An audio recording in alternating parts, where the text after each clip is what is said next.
ஆமேன் ஆமேன். இந்த நாளுக்குரிய வசனம் யோபு 16:19. யோபு 16:19.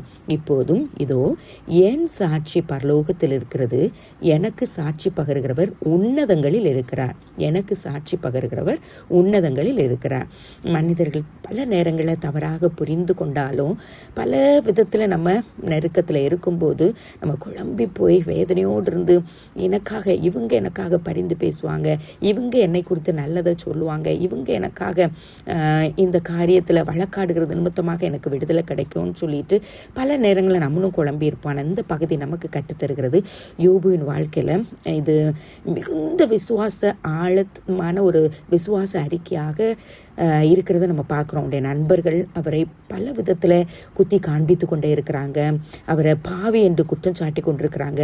ஈவன் அவருடைய மனைவி கூட அவரை மனம் தழுகிற அளவுக்கு ஜீவனை நீங்கள் தூஷித்து விட்டுருங்க அப்படின்னு சொல்கிற காரியத்தை பார்க்குறோம்.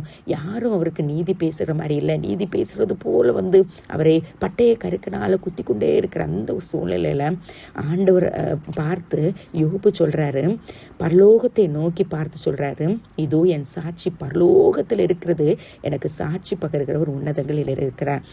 தேவன் தரும் சாட்சி அது என்றென்று மாறாது. ஏன்னா நம்முடைய இன்டென்ஷனை அறிந்திருக்கிற தகப்பன், உள்ளிந்திரியங்களை அறிந்திருக்கிற தகப்பன், மனிதன் வெளிப்புறத்தை பார்த்து வெளியே நம்ம பாஷாங்கு பண்ணுகிறத பார்த்து நம்ம பேச்சை பார்த்து அவங்க நம்ம எடை போடலாம். ஆனால் ஆண்டவர் முகத்தை காண்கிறது மாத்திரம் இல்லை, இருதயத்தின் ஆழத்தை காண்கிற தகப்பன். நம்முடைய எண்ணங்களை, நம்முடைய சிந்தனைகளை, அதனுடைய அர்த்தங்களை ஒவ்வொன்றையும் அறிந்திருக்கிற தகப்பன், உள்ளந்தெரியங்களை ஆராய்ந்து அறிகிற தகப்பன், நம்முடைய சூழ்நிலை அறிந்திருக்க அவர் மாத்திரம்தான் உண்மையாக நம்மை அப்படியே அறிந்து புரிந்து வைத்திருக்கிற தகப்பன். நமக்காக நீதி வழங்க முடியும். சில நேரங்களில் நாம் விளங்க முடியாத சூழ்நிலையில் வரும்போது, தேவனே எனக்கு நீங்கள் ஏன் எனக்காக எழுந்தரல மாட்டீங்க, எனக்காக வழக்காட மாட்டீங்க, எனக்காக நீதி செய்யாமல் இருக்கிறீங்கன்னு சொல்லிட்டு ஒருவேளை நம்ம கதறி கொண்டிருந்தோன்னா, ஆண்டோடைய சமூகத்தில் நம்ம எந்த நேரத்தில் வார்த்தையை அறிக்கையிடுகிறோம், நீங்கள் தான் என் சாட்சி, என் சாட்சி பரலோகத்தில் இருக்கிறபடியாது அது நீதியானது, உறுதியானது, அதை யாராலும் மாற்ற முடியாது.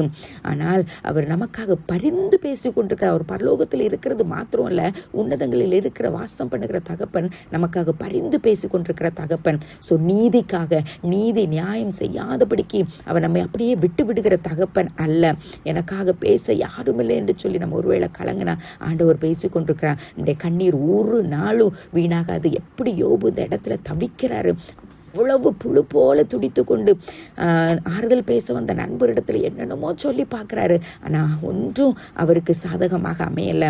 அவர் சங்கீதக்காரன் சொன்னது போல், என் கண்ணீரை துருத்தியில் வைத்திருக்கிறேன் என்று சொன்ன தகப்பன், ஆகாரின் கண்ணீரை கண்ட தகப்பன், அன்னாளின் கண்ணீரை கண்ட தகப்பன். நம்முடைய கண்ணீரை அவர் ஆனந்த கழிப்பாக மாற்றணும்னா நிச்சயமாகவே அவர் நம்முடைய நீதி, புரட்டப்பட்ட நீதிகளை அவர் நமக்காக மாற்றி தந்திருக்கிற தகப்பன். அப்படி மாற்றும்போது நம்முடைய கண்ணீரை எல்லாம் நினைவு கூர்ந்து அவரது ஆனந்த கழிப்பாக மாற்றி தருவார். ஒருவேளை நம்முடைய நீதி தாமதமாகலாம், ஆனால் அது ஒரு நாளும் தவறாது. ஏன்னா நம்முடைய தகப்பன் உண்மையுள்ள தகப்பன், நீதி உள்ள தகப்பன், என்றும் இன்றும் என்றும் மாறாத தகப்பன். இந்த தாமதிக்கிற காலங்களில் ஒரு விதத்திலும் நம்ம சோர்ந்து போய்விடாதபடிக்கு, ஏன்னா சோர்வுகள் வரும், நம்ம மனிதர்கள் தான். ஆண்டவரை பற்றி பிடித்த ஆண்டோடைய வார்த்தைகளை நம்ம சிந்திக்கும் போது, தியானிக்கும் போது, இப்படி பக்தர்கள் யாரெல்லாம் இப்படிப்பட்ட பாடல்களுடைய கடந்து போகும்போது கர்த்தருடைய முடிவை எப்படி மாற்றி தந்தார் என்று சொல்லி சிந்திக்கும் போது கர்த்தர் நம்மை திடப்படுத்துகிற தேவனாக காணப்படும். ஏன்னா நம்முடைய காலங்கள், நம்முடைய ஒவ்வொரு சூழ்நிலைகளும் அவருடைய கரத்தில் தான் இருக்கிறது. அவர் தான் நமக்காக பரிந்து பேசி கொண்டிருக்கிற தகப்பனாக இருக்கிறார். ஆகவே ஆண்டோடைய சமூகத்தில் முற்றிலும் நம்ம ஒப்பு கொடுப்போம். நமக்காக சாட்சி கொடுக்கிற தகப்பன், பரலோகத்திலிருந்து நமக்காக பரிந்து பேசி கொண்டிருந்து நமக்காக எல்லாவற்றையும் செய்து கொண்டிருக்கிறவராக இருக்கிறபடியால், வெற்றி சிறந்தவராக இருக்கிறபடியால் சோர்ந்து போகாதபடிக்கு நம்முடைய பாரங்களை அவருடைய சமூகத்தில் இறக்கி வைப்போம். கர்த்தர் பெரிய காரியங்களை செய்வார். ஆமென். தீமைகளை நன்மையாக மாற்றினே, துன்பங்களை இன்பமாக மாற்றினே, நன்றி நன்றி, எல்லாம் நன்மைக்கே நன்றி, நன்றி நன்றி, எல்லாம் நன்மைக்கே நன்றி, நடந்ததெல்லாம் நன்மைக்கே நன்மைக்கே, நன்றி சொல்வேன் மகிழ்வேன் இன்றைக்கே, நடப்பதெல்லாம் நன்மைக்கே நன்மைக்கே, நன்றி சொல்லி மகிழ்வேன் இன்றைக்கே. ஆம் தகப்பனே, எங்கள் தேவன் பரலோகத்திலிருந்து எங்களுக்காக சாட்சி கொடுத்து கொண்டிருக்கிற தகப்பன், பரிந்து பேசி கொண்டிருக்கிற தகப்பன், மகா உன்னதங்களில் வாழ்கிற தகப்பன், எங்களை குறித்தும் எங்களுடைய சூழ்நிலை குறித்தும் நாங்கள் போகிற பாதைகளை குறித்தும் அறிந்திருக்கிற தகப்பன், தீமையை நன்மையாக மாற்றுகிறவர், துன்பத்தை இன்பமாக மாற்றுகிறவர். ஆண்டவரே, எங்களுடைய வாழ்க்கையில சிலுவையை அனுமதித்தாலும் சிந்தைகளை மாற்றியப்பா, உள்ளான மனிதனை புதிதாக்கி உடைத்து உருமாற்றி அப்பாவுடைய சித்தத்துக்கு நேராக எங்களை நீங்க அலங்கரித்து கொண்டிருக்கிற கிருபைகளுக்காக நன்றி நன்றி நன்றி அப்பா. ஒருவேளை அந்த பாடுகள் வழியாக கடந்து போகும்போது அப்பா நன்றி சொல்ல முடியாமல் இருக்கலாம் ராஜா. இந்த காலை நேரத்தில் எங்களுக்கு கிருபையை தாங்கப்பா, நன்மையாக மாற்றுவீங்க. இதுவும் கடந்து போகும், இதிலும் நன்மை இருக்கிறது என்று சொல்லி சுவாமி தொடர்ந்து ஸ்தோத்தரித்து மகிழ்ந்து முன்னேறி செல்ல வெற்றி வேந்து எங்கள் கூட இருக்கிறபடியால் எங்களுக்கு விடுதலை உண்டு என்று சொல்லி நாங்களும் மகிழ எங்களுக்கு உதவி செய்திருங்கப்பா. எப்படியோ வாழ்க்கையில் பல விதத்தில் ஆண்டவரே சோதனைக்குள்ளாக தள்ளப்பட்டாலும் ஆண்டவருடைய சித்தம் நிறைவேறிச்சு அப்பா. எல்லாவற்றையும் திருப்பி கொடுத்தீங்களே, நன்மையாக மாற்றினீரே. யோசேப்பு வாழ்க்கையில் அந்த கிருபையை கொடுத்தீங்களே, தானியேலுடைய வாழ்க்கையில் கிருபையை கொடுத்தீங்களே, எஸ்தருடைய வாழ்வில் அந்த கிருபையை கொடுத்தீங்களப்பா. ஆண்டவரே, வேதம் முழுவதும் உள்ள ஆண்டவர் பக்தருடைய வாழ்க்கை எங்களுக்கு அதை கற்றுக் கொடுத்து கொண்டிருக்கிறேன்.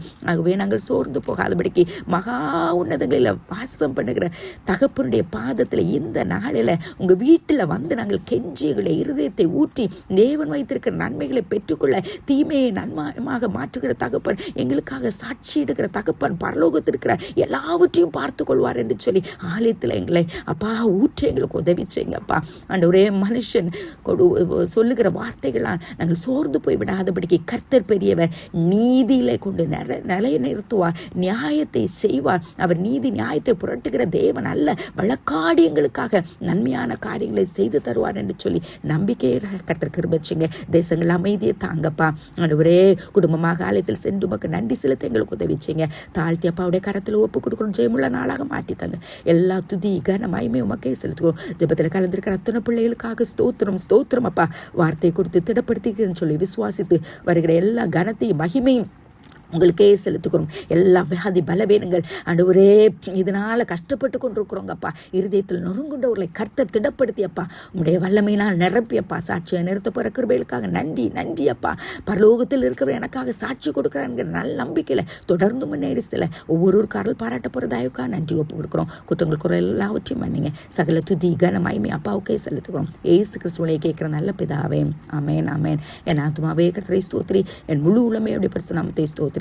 என் ஆத்துமாவே கர்த்தரை ஸ்தோத்திரி, கர்த்தர் செய்த சகல உபகாரங்களை மறவாதே. ஆமேன் ஆமேன்.